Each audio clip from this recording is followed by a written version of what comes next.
എല്ലാവരും ഇങ്ങോട്ട് നോക്കിൻ. എന്നെ ആഡ് ചെയ്തു. അതെന്ത് വേറെ സുബീഷ്, അത് ഇത്രയും പേര് ആഡ് ചെയ്തു. ഞങ്ങളെല്ലാരും പരിപാടിയിലുണ്ടായിരുന്നല്ലോ. ഞങ്ങൾ ആരും ആഡ് ചെയ്തില്ലല്ലോ. എനിക്ക് തെറ്റിപ്പോയാശാനെ, കംപ്ലീറ്റ് തെറ്റിപ്പോയി. നമ്മൾ ഈ കലാരംഗത്തേക്ക് വന്നത് ഇതിനൊന്നുമല്ല. എന്ത് പറ്റി? പെൺകുട്ടിയല്ലേ? നീ ഒന്ന് നോക്കാത്ത അതിനകത്ത് നീ സുബീഷ് മാത്രമേ ഉള്ളൂ. നിർത്തി അങ്ങ് അവമാനിക്കുവാണെന്ന്. ഞാന് സുബീഷ് ഏട്ടൻ, മാൻവി, ഐഷു എല്ലാരും ഒന്നിച്ച് ഒരു ട്രൂപ്പ് സഹകരിക്കുന്ന പെൺകുട്ടികളെ നമ്മുടെ സഹോദരികളായിട്ട് വേണം കാണാൻ. ഇവനൊന്നും നമ്മളെ പോലെ സംസ്കാരമുള്ള കുടുംബത്തിൽ പറഞ്ഞവരല്ല കരിമിക്ക. എന്നിട്ട് ഞാനെല്ലാം നമ്മൾ ആരെങ്കിലും ഒരാളുണ്ടോ നോക്ക്. നീ പിന്നെ അതിലോട്ടുണ്ടെന്ന് നോക്കാം. അതല്ല ഉദ്ദേശം. ഞാൻ മാറി പിന്നെ ചൂടാണ്ട് AC ഒന്നും ഇല്ല. അതോ നിങ്ങളൊന്നും ഇല്ല. ഞാനും സുബീഷ് ഏട്ടനും ഇത്ര പേര് മാത്രം. ഞങ്ങൾ ഇപ്പോഴും മെസ്സേജ് ചെയ്യാറുണ്ടോ അതില്? ഇപ്പൊ എക്സിറ്റ് ചെയ്തു. പല ജാതിയിൽ നിന്നും പല വീട്ടിൽ നിന്നും വരുന്ന ആളുകളാ, പല തരക്കാരാ. എല്ലാരും എനിക്ക് ആളാൻ വിധം നിയന്ത്രിക്കാൻ പറ്റുന്ന വരില്ല. സൂക്ഷിക്കേണ്ടത് പെണ്ണുങ്ങളാ.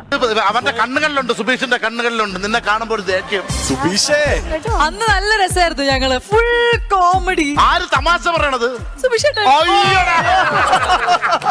അമ്പടി ജിഞ്ചിന്നാക്കടി, അമ്പട ജിഞ്ചില്ലാക്കടി. പിന്നെ സുബീഷ് ഏട്ടന്റെ കുറെ സെൽഫീസ് ആയി. അങ്ങനെ ഭയങ്കര ഇങ്ങനെ ഒരു പിടുത്തം വരും ഇങ്ങനെ ഇടക്കിടക്ക്. ഞങ്ങളുടെ സ്ക്രിപ്റ്റ് റൈറ്ററിനെ പറ്റിട്ടുണ്ട് പറഞ്ഞുകൊണ്ടിരിക്കണ. തമാശ പറയണെന്നൊക്കെ പറഞ്ഞപ്പോഴേ ഇവിടെ എല്ലാവർക്കും ചിരി വന്നിട്ടല്ലേ. ഞങ്ങളുടെ സ്ക്രിപ്റ്റ് റൈറ്ററിന്റെ ഏസിയാണ് പറയണത്. അവനും 4 പെമ്പിള്ളാരും ഉള്ള ഒരു ഗ്രൂപ്പ്. ഞാനൊന്നും മിണ്ടുന്നില്ല. ഞാനൊരു വികാര ജീവിയാണ്. വികാരജീവി.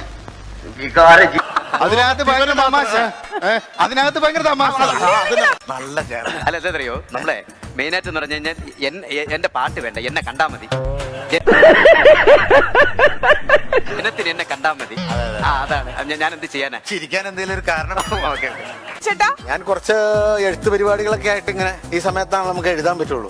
ആധാരം എടുത്താണോടാ? പിന്നെ ആധാരം എഴുതി വീട് മേടിച്ചു. അപ്പൊ അതിന്റെ എഴുത്തും കാര്യങ്ങളൊക്കെ. ഇതിന്റെ കൈ വിഷയാണ് വരണേ. വീട് കൊണ്ടുവരാൻ പറ്റും. മേടിച്ചു എന്ന് പറഞ്ഞാൽ ഇങ്ങനെ വരാൻ പറ്റും.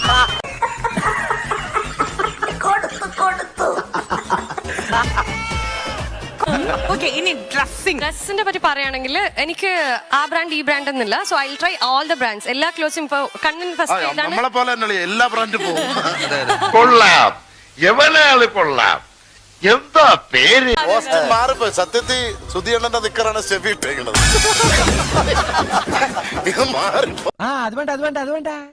എന്റെ കവിതയുടെ പേര് മഴശല്യം.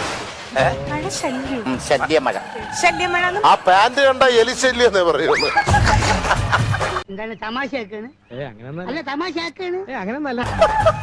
എപ്പിസോഡ് ആൾക്കാർ കാണുമ്പോ എന്താണെന്നറിയാമോ? സുധിശല്യം. എന്താ നിന്റെ ഉദ്ദേശം? അപ്പൊ ടീച്ചറെ ക്ലാസ് എടുത്തോണ്ടിരിക്കുമ്പോ ഡെസ്കിന്റെ അടിയിലേക്ക് നീട്ടി പിടിച്ചിട്ട് മാങ്ങ മുറിച്ച് ഓരോരുത്തർക്ക് കൊടുക്കും. ഇതിന്റെ ഇടയിൽ അറിയാണ്ട് നമ്മുടെ കയ്യും മുറിയും. ടീച്ചർ പഠിപ്പിച്ചപ്പോ ഈ മാങ്ങാട്ടിയതുകൊണ്ട് ഇപ്പൊ ഇവിടെ വന്നിങ്ങനെ. അധികം അങ്ങോട്ട് പൊന്തിക്കണ്ട. എന്താ പറഞ്ഞേ? നിങ്ങളോടല്ല, എവളോടാ? വേദന മുട്ടിന് താഴെയുള്ളൂ. പിന്നെ എഫ് എന്ന് പറഞ്ഞിട്ട് ഞങ്ങളുടെ 10ാം ക്ലാസ്സിലെ മാത്സ് എല്ലാം കൂടെ ചേർന്നിട്ടുള്ള അതായത് ഫെയിൽ ആയ ടീമാണല്ലോ.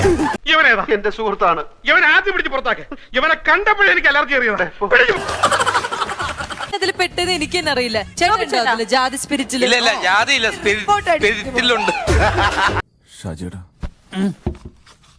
എന്നാടാ എനിക്കിത് പറ്റുമെന്ന് തോന്നുന്നില്ല ഷാജിയേട്ടാ.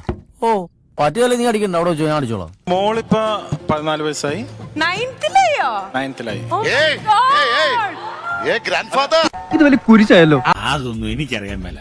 ഇങ്ങനെ എന്തെങ്കിലുമൊക്കെ പറയുമ്പോഴേ എന്റെ മനസ്സിനൊരു സന്തോഷം ഉണ്ടാവുള്ളൂ. ഞാൻ എന്റെ സന്തോഷം നോക്കിയാ പോരെ. ഇനി ഞാനിവിടെ നിന്ന് ഡയലോഗ് പറഞ്ഞാൽ കരഞ്ഞു പോകും. ഉസ്മാനെ രക്ഷപ്പെട്ടോ.